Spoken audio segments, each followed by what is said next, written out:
Hey everybody, it's Pete. Good morning. Thank you for joining me today. Welcome to a new episode of today's Best Stock Picks. It's Thursday morning, March 18, 2021. Well, Powell spoke yesterday. FOMC is out of the way. We had amazing volatility that was tradable yesterday afternoon. Yesterday, we could say that trading was fun. It was pretty good in the morning, picked up a little bit, and then after the FOMC, we had a lot of activity. If you're a day trader, there's some really interesting pockets of opportunity when you should be trading and being okay with taking risk on your new stock picks, and then certain situations where it's a little bit tougher. We initiated a bunch of new swing trades yesterday. The breakout trade finally started to work yesterday. If you've been watching over the last 2 weeks, or if you've been trading maybe even over the last month, the follow through on swing trades has been a little bit sporadic. You've been seeing these great setups, good volume, pushing through, giving you the entry, and then pulling back over the next couple of days. General Motors is actually a good example that we'll show you. But we put the trade back on yesterday because it worked out. We're actually going to focus on electric vehicle stocks today. I'm going to run down a list for good reason. The volatility has attracted a lot of stock traders into that area. So we're going to look at we're going to go chart by chart over what are some of the most popular EV stocks. And then we're going to take a look and see what prices that I'm looking at before I start to get involved and why. Amazon's got some news today. Quadruple witching happens today. It's getting into my head. Quadruple witching happens today. We'll let you know. We've got a good article on Investopedia. I'll leave the link for that below. Also happening today, which can make it a little bit of a challenging afternoon. Some amazing breakout trades that did follow through, specifically one in real estate and one in medical yesterday. And speaking of medical, we're also going to talk about Amazon today. There's a lot to cover today, so I'm actually pretty excited. Typically, after FOMC, you get follow through in the direction of the announcement. Stock futures are down a little bit right now, which I guess is kind of normal. Again, we hit all-time highs again. So buying the lower opening today while your stocks are well bid, which again, if you're not sure what well bid means, we're talking about higher highs and higher lows in multiple time frames specifically. And today's lower opening is not shocking. It's a profit taking coming off of all-time highs. We kind of got the news that we expected about interest rates through 2023, what they plan to do. So today we're actually going to be looking to hold the existing swing trades and look to buy new day trades on lower openings today. So there's a lot to cover. So just two quick things I want to get across. If you find these videos helpful, and we seem to be getting some pretty cool comments, definitely give us a thumbs up. That would let me know that this is the kind of stuff that you like to see, and you want more of this kind of stuff. And also, if you can, please subscribe. That would really be awesome. But as promised a couple of days ago, the Smart Money Footprints case study is now available. If you can click down into the description, you see a nice little link down there. You click through and you get the download pretty quickly. So that's what we got to start out with today. So we're going to head over to the charts. And we're going to start to take a look. We're going to run down a big list of the electric vehicle stocks today. Obviously, we're going to talk about Tesla, talk about NIO. We're going to talk about XPEV. That's the big part of the list. Then we're going to go down. There's a lot of these other stocks that are a part of that universe. They're a little bit volatile. You need to, if smart, you need to build positions in those trades. And as they start to move in your favor, that's the right way to allocate position sizing. So let's get to it. I'm actually pretty excited. I can't, there's so much to talk about today. I want to make sure that we get over there quickly. So let me see, I just got to share the screen. And first we're going to start out with quadruple witching. I'll post the link to this underneath, which is the third Friday every couple of months. The biggest thing that I want to talk about here is why traders care. That's really the biggest thing. Why does it matter to you at all? And it really comes down to this, volatility. There's volatility that's great because there's 4 different types of securities that expire at the same time. Volatility is awesome, but because they're expiring, that initial demand decreases. And I'll post a link. You can read this article in more detail on Investopedia. But what ends up happening is prices start to fluctuate without any real reason. You start to see some really good setups, but because all these options are expiring at the same time, it can be challenging to be readable. So I want to come back on the screen here for a second because it's kind of important. I mentioned it yesterday. There's 2 situations in my trading plan that I've learned over the last 20 years where I don't feel like I have an edge. One is typically FOMC day, and number two is options expiration. And today is what's known as quadruple witching, which, as we said, there's 4 different types of options expiring today.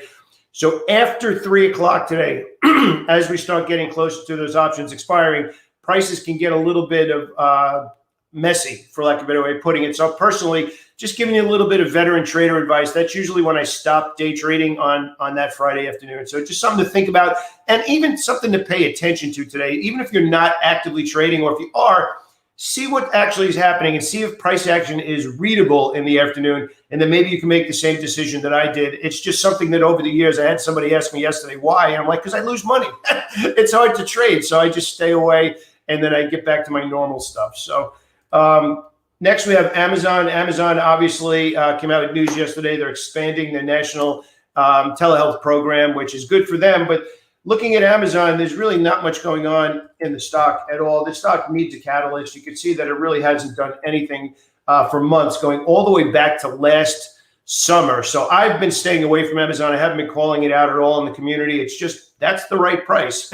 Until something changes here, that's absolutely the right price. Sector rotation into tech is continuing. One stock I want to talk about that is kind of a clue that you want to start to put the pieces together, where it's not quite a trade yet, but you can see that it's kind of sideways, very similar chart, and heading into an area where sellers keep coming back in, which that's kind of important as well.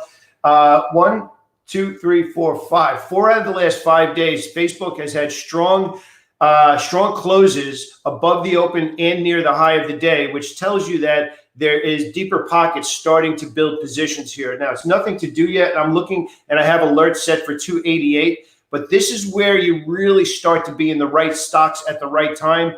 You're picking the stocks before you get in them and before they actually make the move, which we're going to talk about that in the electric vehicle stocks in a second as well. So 288 is where I have my alert for Facebook, and I'm looking for a well bid close above that level. That means something. So today's lower opening doesn't matter to me.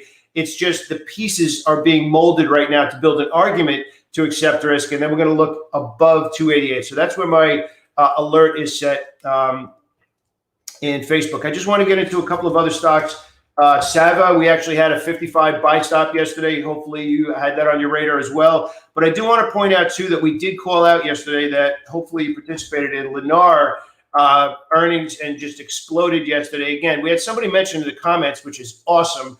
Learn to use those buy stop orders. I'll actually post a video on stop orders. It's an amazing, amazing order that's available to you, and so many people don't even know that they exist.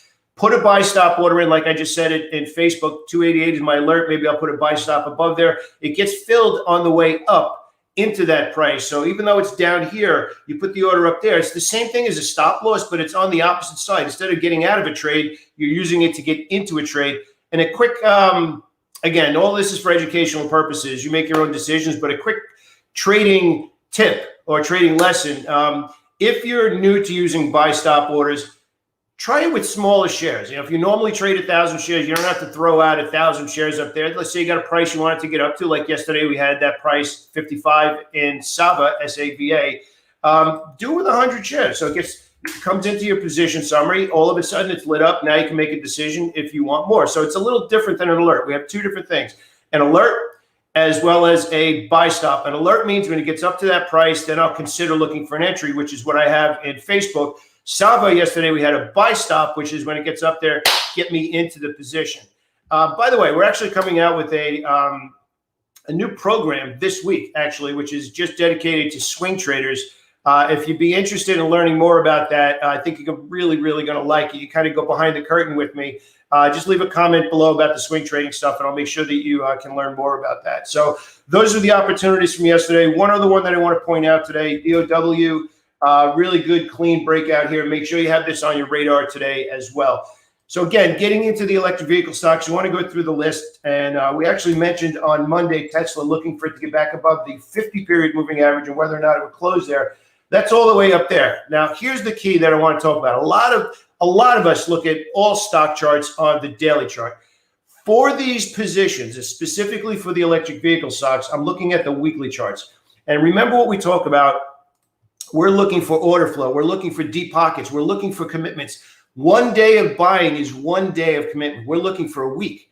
and then 2 weeks, and then higher highs and higher low, and then over a month. So we're looking for reasons. We're looking to build arguments for choosing to accept risk because the smart money's already doing something. Stop bottom picking. Stop doing that garbage where it's going down, going down, going down, and you're looking for a spot. We mentioned plug yesterday, and we're going to talk about it again today. We didn't say buy plug yesterday. We said, here's the scenario that would make me start to consider buying plug again. So on these charts, what we're looking at right now, we're going to look at weekly charts looking for confirmation that the deep pockets, the smart money, again, click down and get that case study. You're going to really like it. They're starting to do something. So what we're talking about now, you could read in the report. So click down into the description. So anyway, we're going to start out with Tesla, obviously, right? Oop, let me pull that up. I'm going to start out with Tesla. And again, remember, we're on the weekly charts here. So now Tesla actually for basically 2 weeks, and now this week, which is only 3 trading days, we're basically consolidating. So what does that mean? It means that Tesla needs to get above 720 to confirm these last 3 weeks of price action, and we want something now to be starting and moving into a certain level. I'm sure you hear it all the time and you watch CNBC. I like it at that level. So right now, I want proof from the smart money that 720 is a new level they're willing to pay higher prices. Think about what that means. We want smart money. We want deep pockets to say, you know what? I'm willing to pay a higher price because I think it's worth a higher price from there. So right now, 720 in Tesla. We're going to stick with NIO. NIO, very similar price action. But here's the key. What we want to see in NIO, what we want to see in XPEV and all the other ones we're about to discuss, not only do we want to see higher highs, but we also want to see a strong close for the week. So think about what this means. Again, I'm going to come back here because this is a super important lesson. We are looking for smart money to be buying over time, and then we simply piggyback on what they do. That's the progression of making smarter, easier trades, quite honestly, because we're not guessing. It's already happening. We're just hopping on board and finding a good spot where risk reward makes sense. So once you do that, now, if you look at Monday through Friday, not only do we want to see higher highs and higher lows, we want to see from Monday's opening price to Friday's closing price, they held the bid. So in other words, they kept buying throughout the week. That's 5 days of commitment. So even if NIO or XPEV or any of these other stocks close with a higher high and a higher low, we want to see it close strong. We want to see the smart money finish the week saying, yeah, we're not done buying yet. That's what we're looking for on the weekly chart, okay? There's a lot to cover here, all right? So we're going to hop on over again. Oop, hit the wrong button. So that's what we're looking for in NIO. You can see that it's actually barely well bid, but we want to see this. We want to see a strong close and near the high. It's nice that it recovered, but not yet. Next, we have XPEV. Again, you can see it is now below the 20 by a pretty decent amount. This is the 20-period simple moving average. It is well bid, but it's also what we call a melted candle, which means that it's opening and closing in the same spot. So that's a good visualization there. You can see it's not doing what we want to do. It's not yet. Now, again, there's 2 days of trading. It's not yet closing near the highs, and some of these are opening a little bit lower with the rest of the market. But I want to give you the visualization of these electric vehicle stocks. Next, we're going to go a little bit down the side, which I can't believe, actually, like in my mind, it kind of like slipped my mind.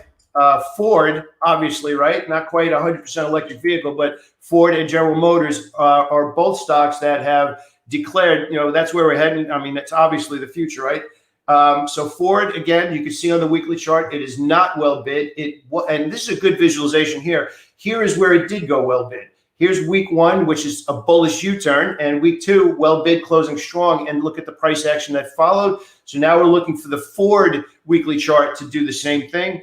General Motors actually broke out. We actually initiated that swing trade twice. I actually want to go to the daily chart of GM as well. We bought this breakout, pulled back, didn't hold, bought it again yesterday, and looking for some follow through here again today. So again, working our way down the list. Workhorse, very popular. Kathy Wood stock right now. A lot of news on that a few weeks ago. You can start to see that it did go well bid here 1 week. It went well bid again this week. But remember, again, that visualization, it's not near the high of the day, the week. It's a melted candle because it's opening and closing in the same spot, basically. All those time of trading and all that time, all those days, and opens and closes in the same spot, that's indecision. We don't want indecision. We want to see a stock close strong. Not yet here, despite the fact that it's well bid, okay? Running down the list of a few other ones we want to take a look at. BLNK. Again, you can see, again, it's closing near the highs, but not above the open. So it is strong, but not quite there yet. Let's see, I want to finish up with FSR. Okay, this is actually the opposite of what we want to see, right? Again, on the weekly chart, we're not seeing this and expecting follow through. We're actually seeing the opposite, where you can see now melted candle, indecision, open and close at the same spot. And now we actually have the opposite of well bid and the opposite of buying here in FSR. It's actually lower highs and lower lows and closing weak so far. It's that here's the open and here's the close. So it's not doing what we want it to do. So I'm going to stay on the side on that one. Quantscape, one more. Again, we're sticking with that area there. You can see this was an opportunity on the daily chart that we bought. We could revisit that trade a little bit. This was a really nice pullback here. It went well bid on the daily, and we got a nice follow through, but really haven't traded it since then.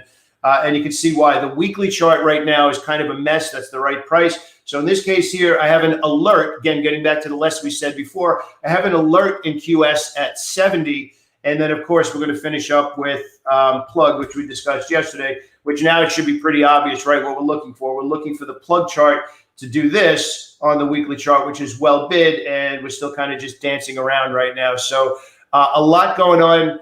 Options expiration is tomorrow. I just wanted to make sure everybody knew about that. News on Amazon. We're looking at the breakout at DOW today and a big rundown of all the alerts that we have set for Facebook, as well as some of these electric vehicle stocks. We had a couple of nice breakouts. Pulte Homes yesterday as well, PHM. Take a look at SAVA today. That's another stock that we initiated that buy stop in yesterday. I'm going to post the link to the buy stop video. I think you're really going to like it, because the buy stop gets us into a lot of good trades. Remember, it's nothing more than the opposite of a stop loss, except it's getting you into a trade. So give us a thumbs up if you find these videos helpful. Thank you for staying to the end. We had a lot to talk about today. Definitely click down and subscribe. But more importantly, get that case study that we have down at the bottom here. We're really proud of what we put together here. I think you're really going to enjoy reading it. Download it, print it out, read it, highlight it, and then leave some comments. By the way, if you have any comments about what we talked about here, leave those below too. We always get back to you as soon as possible. So have a great day, everybody, and let's make today awesome. Take care.